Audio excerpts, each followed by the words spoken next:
So today's our third workshop. We will be, I will be introducing the technique that I used excessively with my children when they were little. And you can see those pictures behind me. They were done using mark making and paints. And they loved it, and children do.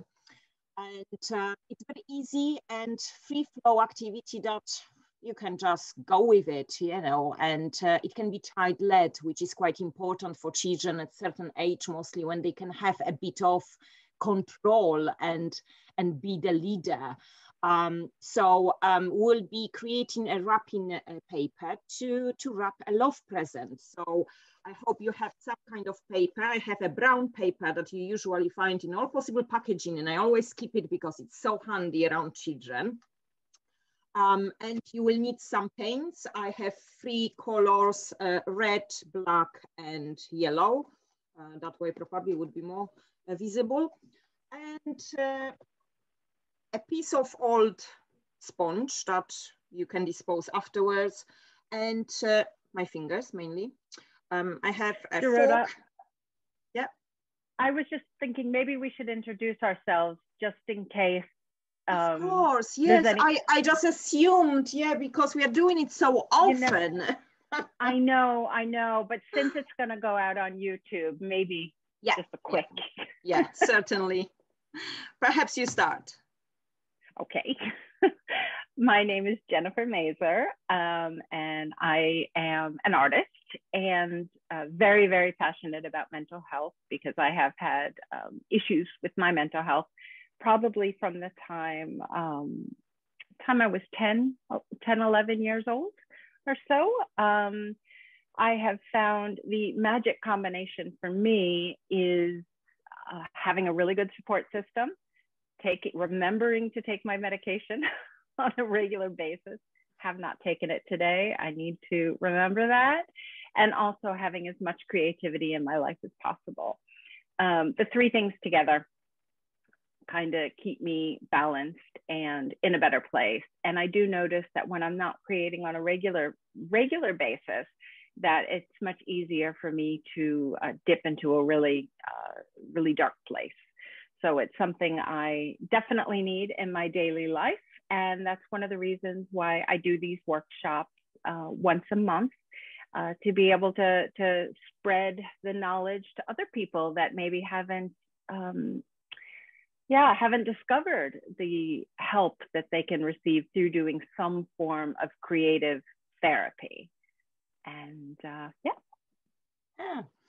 And my name is Dorota, and I have very similar story to Jennifer, to the extent that we need to really dig our roots and ancestry tree because we have so many spooky aspects of our story that link, that it's very, very bizarre, but also very exciting. I, the same, suffer from depression, although I prefer to say that I live with depression since I was a teenager. Probably, which I discovered it not long ago, that my breakdowns were mainly because my dreams were squashed. I was not allowed to go to art school. So as a rebellious teenager, I abandoned art completely, didn't do it for all my life, except little creativity with my children when I had them. But after the most recent breakdown, I turned into creativity through art therapy, and I haven't stopped. I started to do art on a daily basis, no matter how small, how big. Something creative really helps me to achieve a kind of tranquility zone, which people receive through meditation. And I suck at meditation, therefore creativity is the only form that helps me to quiet the chatter, silence the chatter in my brain. And because, you know, I experience it at, firsthand, how suppressing creative urges may impact you and kick you later in life. I am very keen for children to be exposed to creativity, because even if they are not going to be artists or don't think about artistic journey, creativity is a unique way of expressing ourselves. The way that does not need words, and it's very safe for that reason. And we are not using it enough, I think, with children. And considering that we approached at the time when we are talking about youth and children's mental health, and its lovely awareness initiative of Children's Art Weeks at this point. We thought with Jennifer that whatever we do is really suitable for children. So we wanted to share it with you through those workshops. So this is our third workshop, Wrapping Love Present. So we'll be creating a wrapping paper, which is so easy. And I also find that, I don't know how it's in your household, I always buy a lot of wrapping papers and they somehow disappear when I need them. Okay, so there were few occasions when I had to create my own. And this gave me the idea, you know, because children love presents, don't they? They don't only love receiving them, but they also love giving them. And when you can involve them in even in such a little activity as creating the wrapping paper, this is really teaching them the compassion, the empathy, thinking about the aspect of giving presents and how it makes them feel, how it makes the person who receives it feel. And it's a very good opportunity to talk about those positive feelings and evoke them for a moment for us to feel better. So therefore, here we are.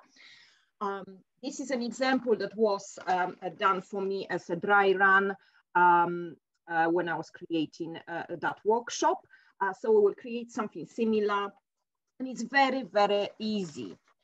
So we'll be using some acrylic paints. I usually always go for 3 quite contrasting colors because it looks good on the paper. So if you have any brown paper at home, I always keep, they always come in those packaging, and I keep them because they are handy when I can't find any. So then I can create my own. Acrylic paints are the best. I have 3 colors, yellow, red, and black for high contrast.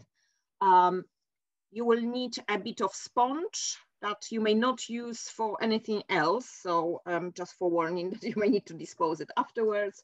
And whatever really you have for mug making. So I have a milk bottle lid. I have very bizarre thing from the washing liquid, laundry washing liquid, that I noticed that has nice textures. I'm thinking what kind of print it can make. So I got that. I have a wine bottle cork, and I have a fork. And if you don't have anything, you always have your fingers. And children love playing with fingers.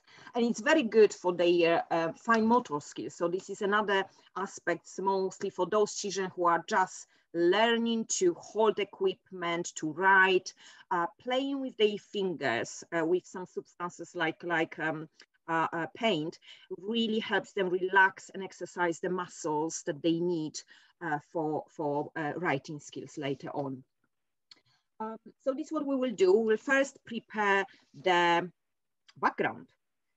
So I will squeeze yellow and red paint on my palette.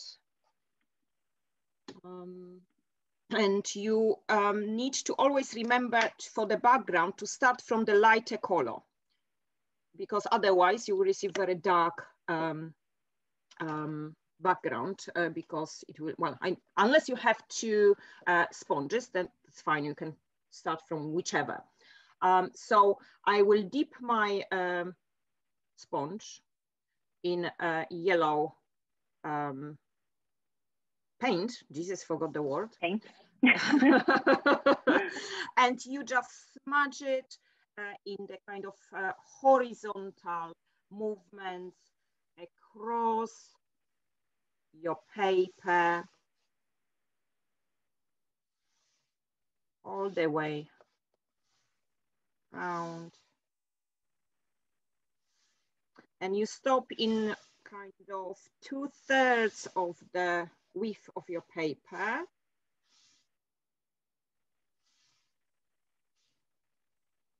And depending how old the children are, you can involve them in doing the background, or you could prepare it and just ask them to do the printmaking, because depending on the ages, they may be a bit impatient.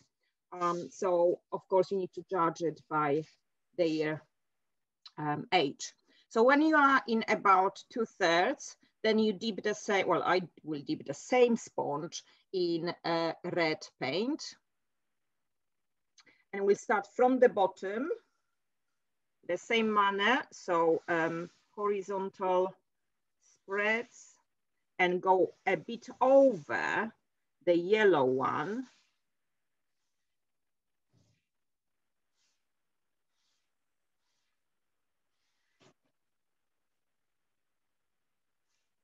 So I will add a bit of yellow to go over the mixing parts, and it should create a nice blend between the yellow and red. And then you get a nice color mixing lesson as well. Yeah, this is also good to teach children. Yes, you could play with colors and they could then see what happens when you mix particular colors. So make sure that all is covered. It's very messy. Children love it, but if you have some light furnishing, you may need to ensure that before they leave the station where they work at, they clean their hands. I guess baby wipes are good to have on hand. Yes, indeed. Okay.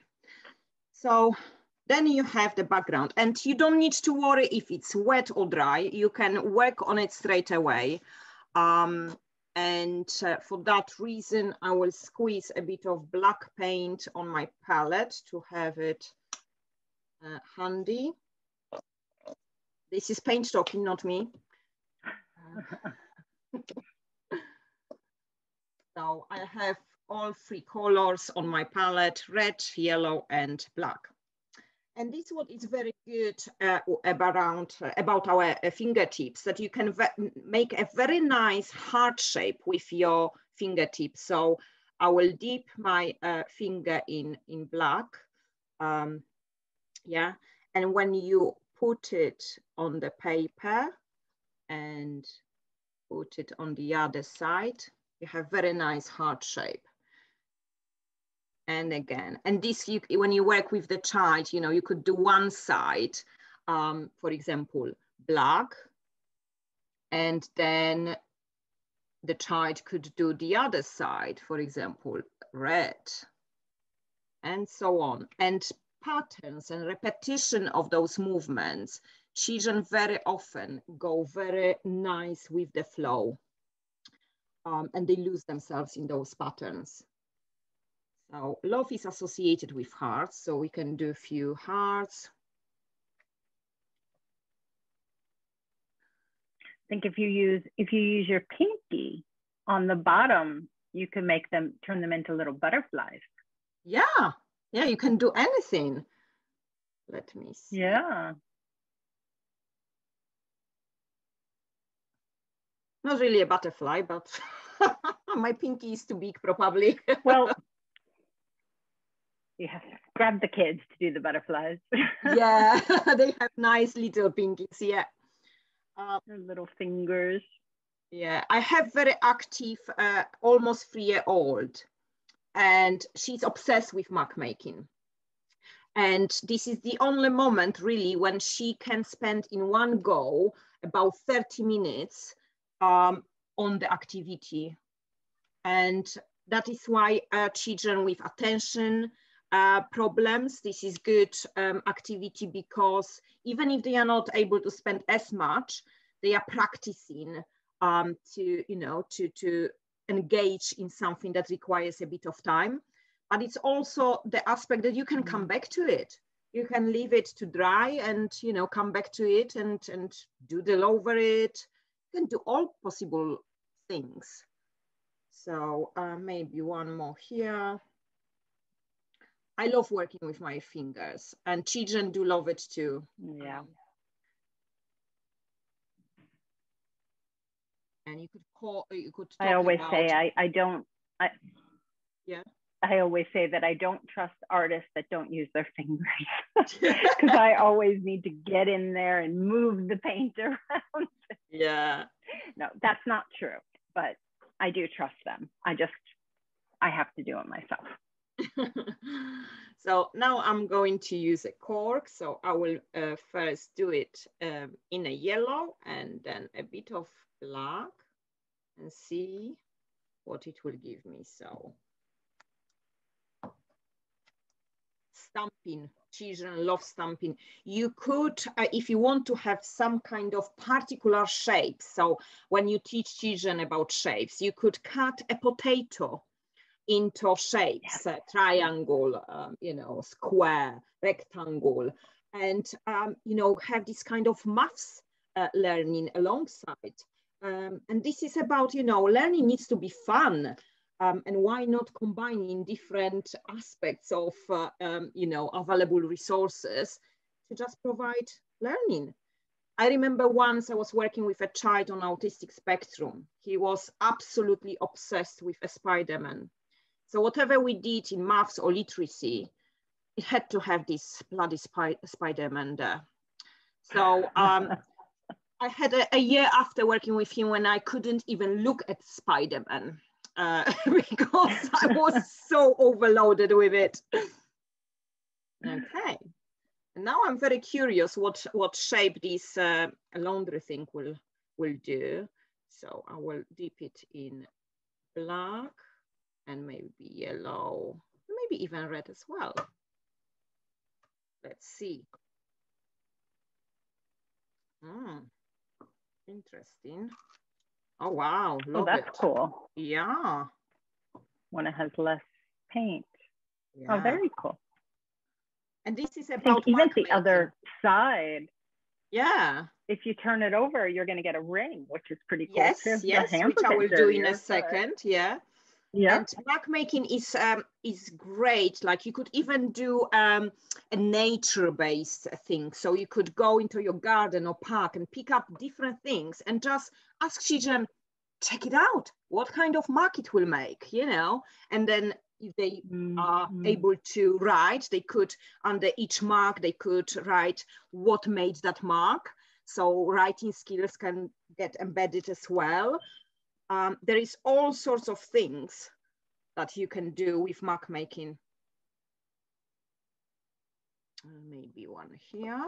And now I will spin it over and see what I get, what rings I get. Okay. Yeah, nice rings. Mm-hmm.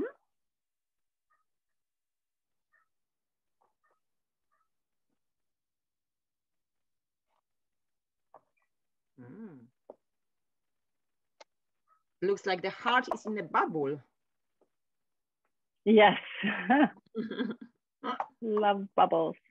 Yeah. That one as well. And it's like, I'm finding myself, when I do it with my daughter, sometimes I'm finding myself that I need to work on a separate piece of paper because I am so into it that I'm taking over sometimes. So, and then she gets cross. So we always have one piece that we work on together.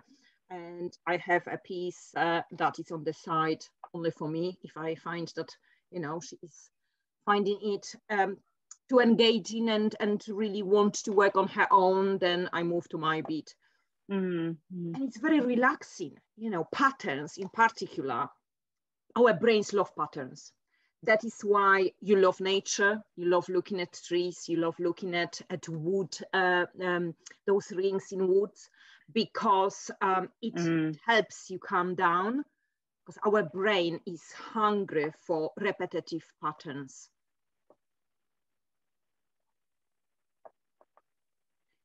Is there any other heart that I could put in a bubble? Here it is.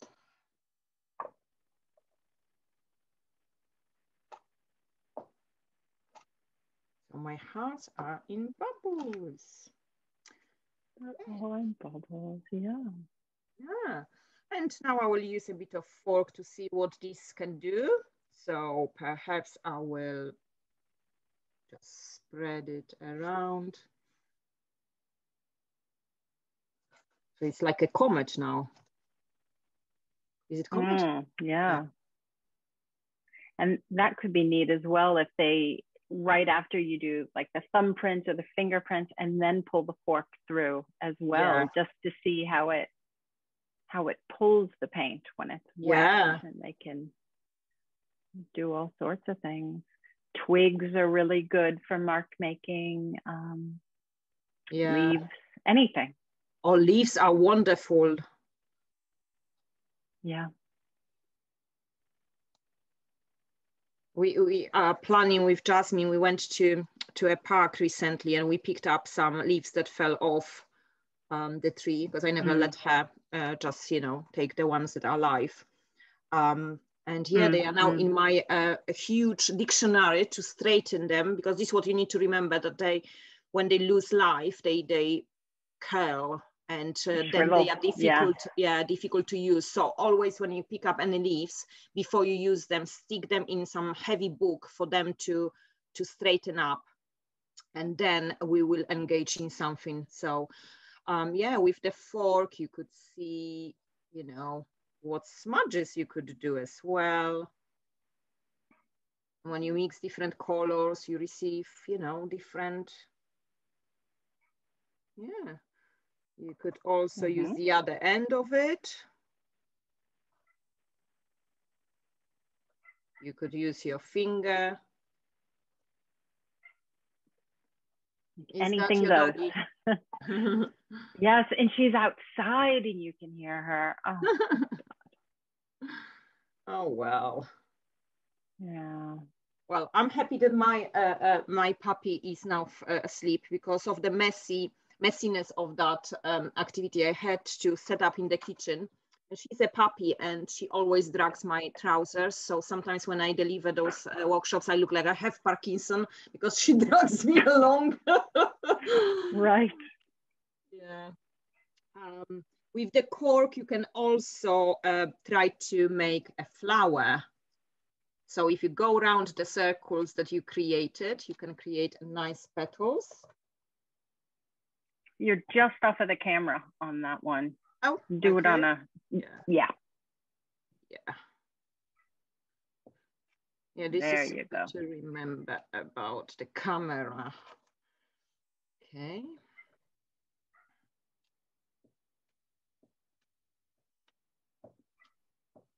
Can you hear the church bells ringing now too? I've got lots of things going on in the background. No, I didn't hear that. Just Lucy.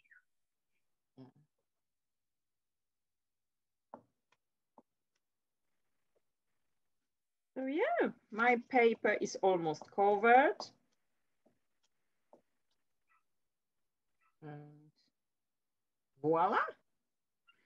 You can also go with lighter paint again with your fingertips in those hearts. So they will be nice, colorful ones. So if you add a bit of yellow, it gives them a bit of light.